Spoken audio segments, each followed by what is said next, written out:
Welcome to Embrace Life and Thrive with Sabrina for episode 7, Chosen, Not Forgotten. As I was thinking about what I wanted to share for episode 7, this thought kept coming back to me, chosen, not forgotten.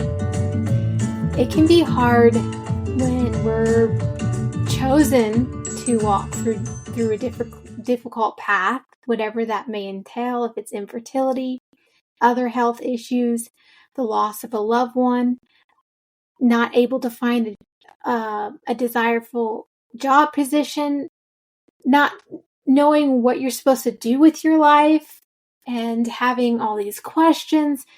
Whatever the difficult circumstances in your life, it can be easy to feel like you've been forgotten. But let's switch that around. Let's change our mindset and view it as that we've been chosen.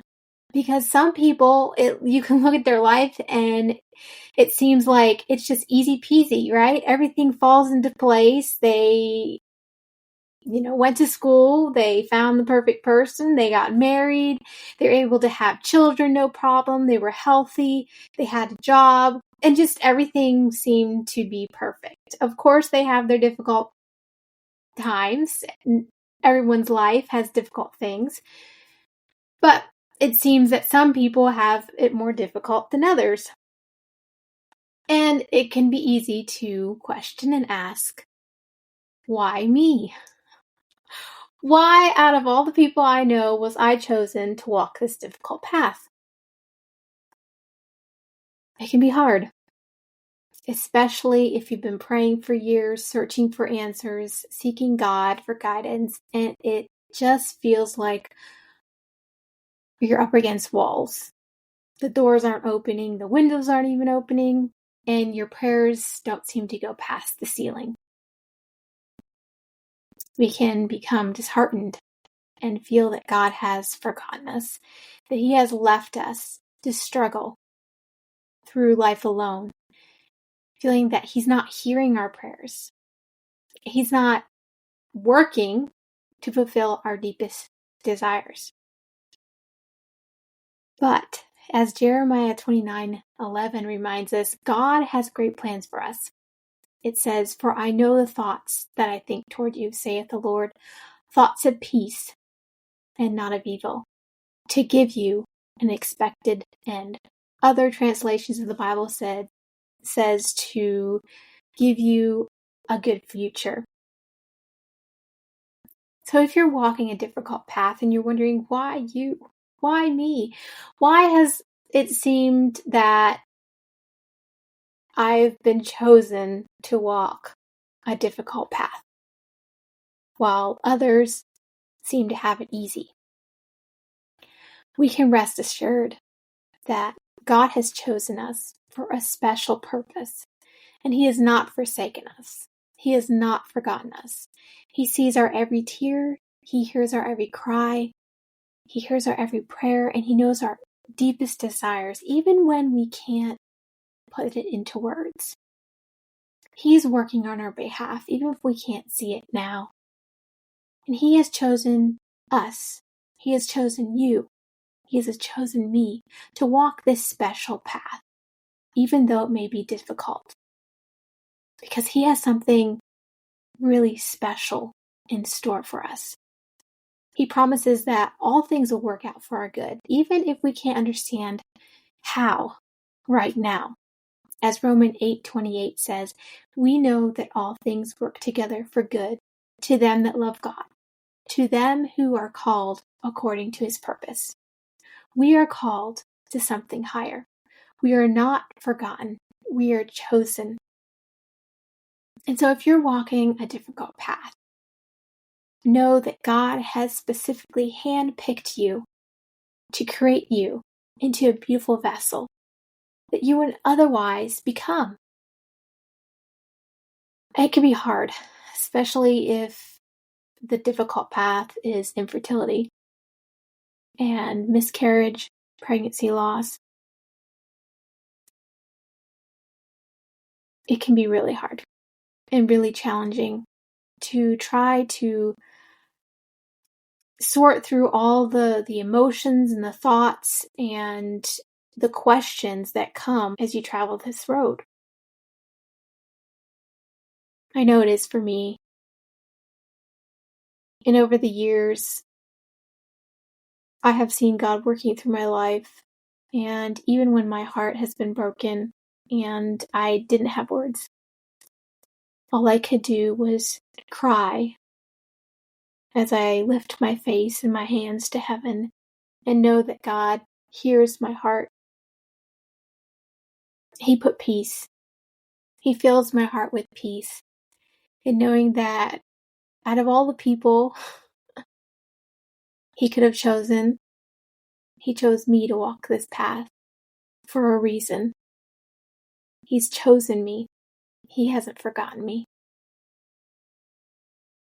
Over the years, this poem by Russell Kelfer has been really impactful for me, reminding me that even in the waiting, even when I'm not getting the answers I want, God is still working.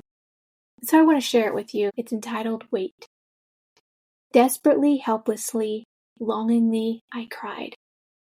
Quietly, patiently, lovingly, God replied. I pled and I wept for a clue to my fate, and the Master so gently said, Wait. Wait, you say wait? My indignant reply. Lord, I need answers. I need to know why. Is your hand shortened? Or have you not heard? By faith I have asked, and I'm claiming your word. My future, and all to which I relate, hangs in the balance, and you tell me to wait? I'm needing a yes, a go-ahead sign, or even a no, to which I can resign. You promise, dear Lord, that if we believe, we need but to ask, and we shall receive. And Lord, I've been asking, and this is my cry. I'm weary of asking. I need a reply. Then quietly, softly, I learned of my fate, as my master replied again, Wait. So I slumped in my chair, defeated and taut, and grumbled to God, So I'm waiting for what? He seemed then to kneel, and his eyes met with mine, and he tenderly said, I could give you a sign. I could shake the heavens and darken the sun. I could raise the dead and cause the mountains to run. I could give all you seek, and pleased you would be. You'd had what you want, but you wouldn't know me. You'd not know the depth of my love for each saint. You'd not know the power that I give to the faint. You'd not learn to see through clouds of despair. You'd not learn to trust just by knowing I'm there. You'd not know the joy of resting in me when darkness and silence are all you can see. You'd never experience the fullness of love when the peace of my spirit descends like a dove. You would know that I give, and I say for a start, but you not know the depth of the beat of my heart, the glow of my comfort laid into the night, the faith that I give when you walk without sight. The depth that's beyond getting just what you ask from an infinite God who makes what you have last. You'd never know, should your pain quickly flee, what it means that my grace is sufficient for thee. Yes, your dearest dreams overnight would come true, but oh, the loss if you missed what I'm doing in you. So be silent, my child, and in time you will see that the greatest of gifts is to truly know me. And though oft my answer seems terribly late, my most precious answer of all is still, wait. Every time I read that poem, it brings tears to my eyes because over the years I've prayed to God for certain things, and oftentimes the answer was wait. And I would get anxious and I would be like, why can't you just answer and make this happen? And I'd read this poem to remind myself to be still and know that He is God, that He is working, that He has chosen me for a purpose, a beautiful purpose, and He's unfolding that. He is creating that like a tapestry. I'm just seeing the backside with all the threads, all the knots and everything. But someday, when I get to heaven, I will see the other side of His beautiful handiwork, of all the things in my life, how it came together to make this beautiful picture. We are chosen, not forgotten. So if you're going through a difficult time in your life, perhaps you're struggling with infertility, you're grieving the loss of a baby, perhaps you're at a loss what to do with your life, you're seeking answers, what path you should take. It can be hard. It can be easy to doubt, become fearful and scared. But this is a reminder that God has chosen you for a purpose. He has not forgotten you. And He is working, and you can know that He is a loving and good God, even when we don't get what we want. He has something greater. It can be hard to see when what we're asking for is a good gift. But He withholds no good thing from us. He only gives us good gifts. And if it seems that you're experiencing something that is not good, it's difficult, it's heartbreaking, there's good in it. There's good through it. And He is working. We are in His hands as clay is in a potter's hands. He's creating us into this beautiful vessel that He can outpour His love and His goodness to the world. So to recap, we are chosen, not forgotten. God has called us on this difficult path for a reason. We are special, and He is working in our behalf. We can go to Him with confidence that He hears us, He sees us, and He knows our desires, and He is working. And even when we don't get the answer we want, perhaps it's no, perhaps it's wait, perhaps it's just a completely different answer than we wanted, He's there to hold us, to cover us with His wings, and to give us the peace that passes all understanding. God is good, even when our heart is broken. God is faithful, even when it feels that He's not hearing us.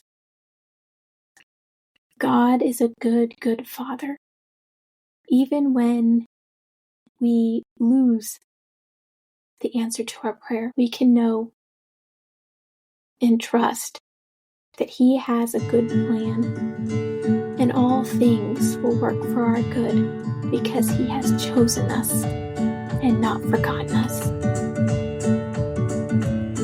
So thanks for listening today to this episode. I hope that it has encouraged you to not give up and to put your confidence in God, that He's hearing you. If you enjoyed this episode, please hit that subscribe button, share with a friend, and leave a review on your preferred platform. I would love to hear your thoughts. As always, this podcast is for informational and educational purposes only and should not be used as a substitute for professional medical advice. Until next time, continue to embrace life and thrive where God has planted you right now, knowing that He has chosen you and not forgotten you.